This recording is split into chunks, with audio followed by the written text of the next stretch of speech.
Everybody, MBG here today with a look at the new Dark Eldar Codex for Warhammer 40k. This came out last Friday, and of course it's it's getting a lot of buzz on the internet because everybody's screaming the sky's falling, etc. Because, well, it's just falling in line with the normal 7th edition of everything gets a little bit softer, a little bit weaker, but it all works together really well and with some other books, and that's what we're starting to see. Is this book actually works pretty well with Codex Eldar, and a lot of people saying it's basically the best Codex Eldar supplement out there yet. But don't be afraid. We haven't seen a lot of the supplements that are coming out for this book yet, and we know there's a homunculi coming out. So one can't help but wonder if there's going to be a witch supplement, etc., etc. So I don't know if that's on purpose by Games Workshop to get supplements out and actually want those residual purchases from us instead of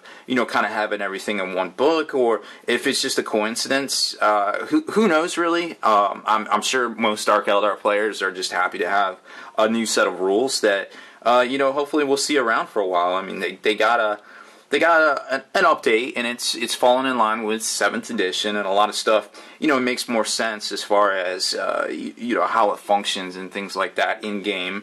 The Haywire was pretty much, stripped across the board because there's a lot of focus on vehicles now, and I could see why they just wouldn't want to hand that out like candy. But the book, it's another, typical 110-page hardcover codex book by Games Workshop. It's laid out very well. All the typical sections that we've seen in previous editions of the hardcovers. You have basically like a huge fluff section. You've got basically the section of painted miniatures and things like that, so you got roughly about 14 pages right there.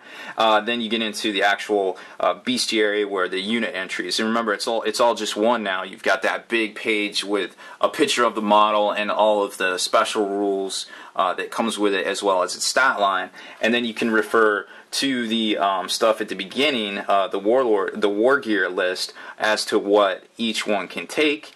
And then if you want to research those further, you can drill down in the back of the book here and see, all the different war gears, armors, ranged weapons, melee weapons, etc., what they actually do, the warlord traits, and of course formations and things like that, and then the reference sheets at the back. So pretty typical as what we've seen with 7th edition. Great looking artwork, of course, as always. They really outdo themselves as of late. All the cover art and things like that. So you've got all the pages with all your fluff, a little bit of nostalgia. Reading through a lot of the fluff and everything, there seems to be this reoccurring thing. Everything's counting down to the end of Millennium 41, where some big chaos thing's about to pop off, and I'm sure we're going to see some sort of campaign settings and things like that here as soon as all of the hardcovers are released, because now we're just down to Blood Angels and Necrons, and that's going to be two very popular armies. I want to say neck and neck in popularity, because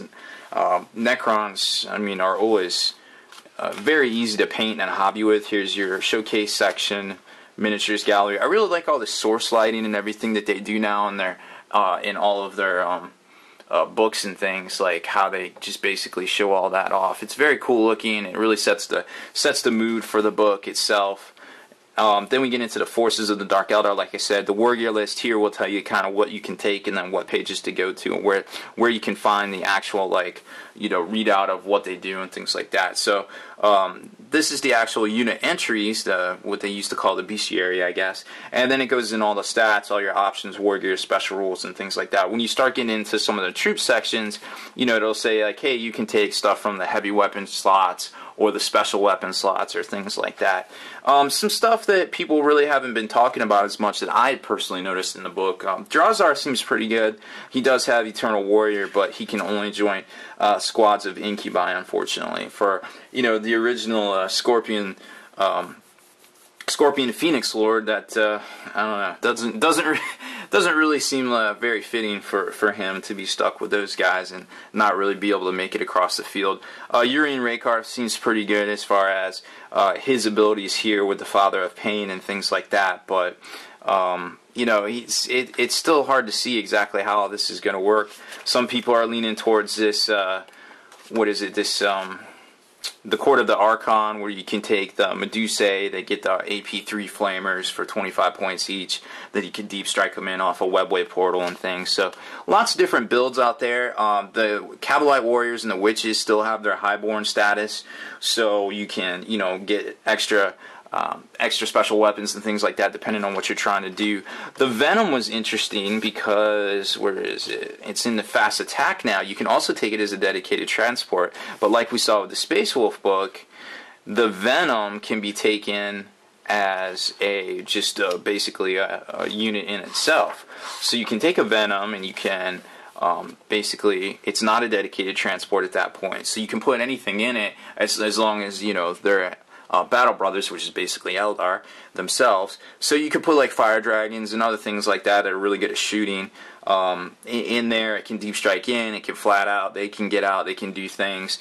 We had a big rules debate about this the other night, about whether you can disembark and flat out, and it doesn't seem like there's any restriction on that anymore in the main rule book from what we found. Now, of course, you know, we could always have missed something, but we weren't able to find it. So that's you know, that's something to keep in mind too.